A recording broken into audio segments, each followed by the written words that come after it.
Don Rush here, West Coast Classic Cougar, and we're out here early this morning doing this video because we want to beat the heat. It's supposed to be like 103 degrees today, and Oregonians go crazy when it gets that hot. Humidity is going to be in the 40s. Employers are calling and saying you don't need to come to work. Employers that want their employees to come to work are giving them all kinds of benefits and ice cream and shoulder rubs. It's crazy. It's like when we get an inch of snow here, the whole place shuts down. So years ago, I did a video on our cooling upgrade kit, and it stood the test of time. There's no reason to redo that video. It's helped hundreds of people, literally hundreds of people, the Mustangs and Cougars. I just want to re-emphasize the importance of this kit over and over and over on the different Facebook groups. I'm seeing where people are promoting these blocky, square, sharp edge, champion, shiny radiators with pusher and puller fans and flex fans, and of course the OEM shroud won't fit. And it isn't what these cars are designed for. I know those radiators are shiny and you can see your reflection in them, and sometimes they're under $100, but it's not the way to go. Your hottest running car ever in the 60s would have been the Cobra Jets and the 427s and the Super Cobra Jets and even the 390s. And what they took time to engineer for those cars is what you want. You want a 3-row brass copper. Brass copper has been proven to cool just a little bit better, probably not much better, but better than aluminum. If you have to have shiny and aluminum, we have those. What I like about these aluminum radiators is look at that weld. That is not soldered in, that is actually welded, so you're never going to get a leak on the top tank here. So these aluminum ones have the benefit. If you want to buy our kit and you want to substitute for aluminum, just say so in the comments of your online order. We could substitute, and I do believe they're just a hair cheaper. But a couple other tips here is if you get stuck in a situation where you think your clutch is just freewheeling too much on a hot day, should show a lot of resistance there.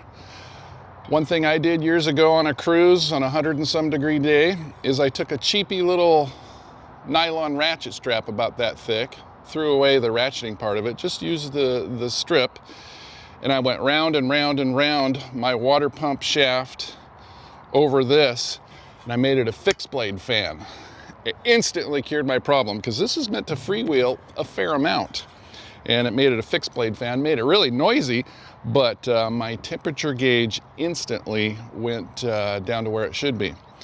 But a lot of you aren't realizing that your 60-year-old, 50-year-old clutch is worn. It might look okay, you might not visibly see oil coming out the back, but when it's hot and you grab that fan, it should be not completely locked up, but it should give a lot of resistance, and it shouldn't be able to you shouldn't be able to wobble it at all. So be looking for that. Maybe all you need is a clutch. So we got those.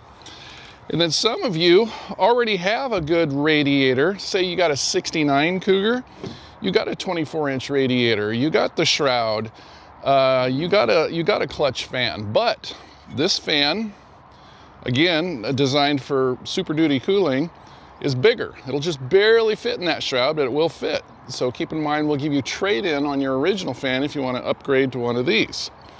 You guys with F100s from the 60s, Galaxies, NPD and others buy the cases from us. This is the fan you want for all your 60s and 70s Fords.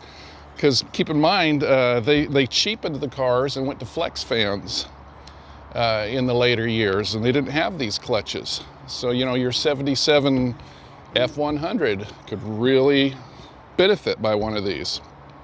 So anyway, check us out, watch the video. If you click onto any of these cooling components on our website, you'll see that video I did years ago. Gotta have a shroud. Shroud. Even if you don't think your car came with a shroud from the factory, this is the way to go. Many of you guys have a 20-inch radiator that's 2-core.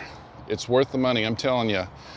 There's lots of reasons why you need more cooling now than then. Has your engine ever been rebuilt? That means it was a good chance it was bored out over, and you have thinner cylinder walls.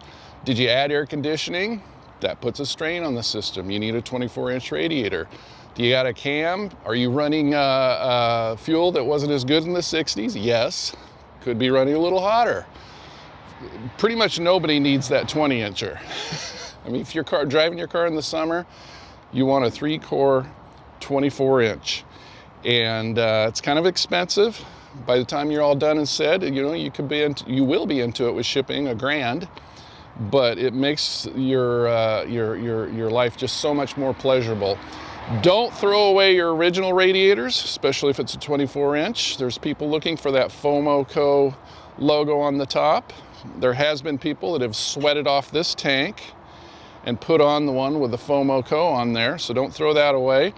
If you got a 4-speed radiator that doesn't have these cooling ports here, that's a valuable radiator. Look on our website. You'll see those go for hundreds of dollars as a rebuildable core. Do not throw those away. Turn it into us for trade, or just hang it on the wall and put a little note on it that says, do not throw away, goes with Grandpa's Cougar. And the next owner might really appreciate that you kept that original FOMO-CO radiator.